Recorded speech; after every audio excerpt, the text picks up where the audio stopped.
Halo guys, welcome back to my channel di Gear One. Di video kali ini kita akan bahas tentang Innova Reborn lagi guys. Di sini akan bahas tentang kenapa sih Innova Reborn itu rame banget peminatnya, fanbase-nya kok banyak banget kok, dan apa ya? Meskipun facelift-nya udah nggak keluar lagi, versinya tinggal versi yang G yang paling bawah, tapi kenapa penjualannya masih teratas di bulan ini? Di sini akan bagikan kenapa itu terjadi. Ada beberapa alasannya. Yang pertama, kenapa Innova Reborn itu masih laris banget karena dia diesel, itu yang pertama. Mesin 2GD-nya dia yang 2,4 liter itu emang teruji banget kan. Yang kedua, dia adalah 7-seater di mana dia bisa naikin orang banyak ya. Dia itu adalah sosok sosok family car yang benar-benar oke, di mana tenaganya badak dan juga bisa muat 7 orang. Yang ketiga, karena Innova Reborn itu ganteng banget guys. Jadi buat orang yang suka dengan desainnya Innova Reborn ini pasti taste-nya lumayan tinggi lah. Karena tuh desainnya itu kayak timeless gitu ya. Meskipun dia ada 10 tahun lagi, tetap nggak akan kalah dengan mobil-mobil yang akan datang. Jadi tetap kelihatan gagah dan juga enak banget gitu dilihatnya. Itu yang ketiga.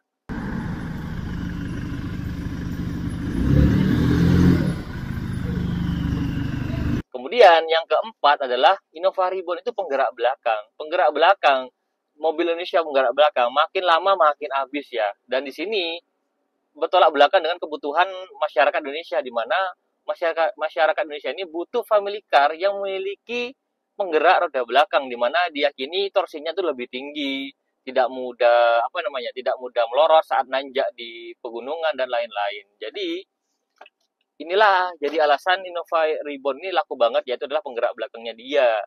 Yang kelima adalah yang kelima, Innova Reborn masih sanggup diminumin solar. Berbeda dengan Fortuner yang katanya nggak boleh minum solar, tapi kalau Innova Reborn masih mau diminumin solar busuk.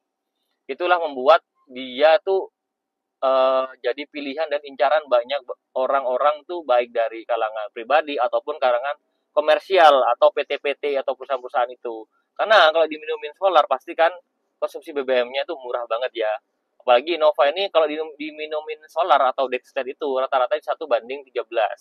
Jadi sebenarnya meskipun nggak diminumin solar pun masih irit loh mobil ini, masih setara sama mobil 1500 cc biasa. Nggak yang boros-boros amat kayak 1:10 kayak Innova Zenith atau Innova Reborn yang bensin. Itu yang keberapa udah? Yang kelima apa yang keenam ya? Aku lupa ya. Oke, sorry kalau aku salah. Yang keenam adalah kenapa Innova Reborn ini laris banget? Oh, enggak kenapa? Enggak kenapa? Karena harga jualnya itu enggak turun-turun. After sales-nya itu enggak turun-turun ya. Jadi kayak harganya kayak nge-freeze gitu. Bahkan Innova tahun 2016 pun harganya masih mendekati 300 juta. Itu udah gak ngotak banget ya. Harganya ini nggak turun-turun ya guys ya.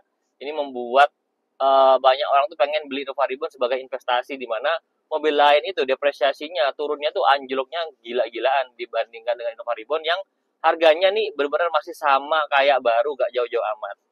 Kemudian yang terakhir, yang ketujuh, kenapa Innova Reborn itu banyak banget peminatnya? Kenapa? Karena spare part dan komunitasnya itu banyak banget. Banyak orang yang pengen punya mobil tuh punya komunitas, dan komunitasnya tuh kayak nggak terlalu besar gitu, kayak males gitu loh, kayak nggak ada yang bisa ditanyain, nggak ada spare partnya, nggak ada aftermarketnya.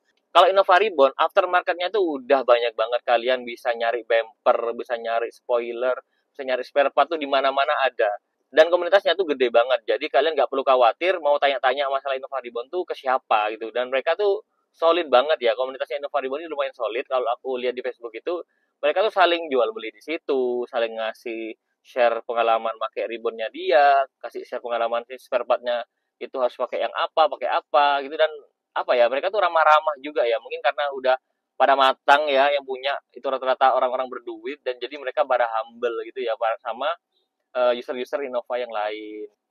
Jadi itulah 7 alasan kenapa Innova Reborn nggak ada yang bisa nyaingin di Indonesia.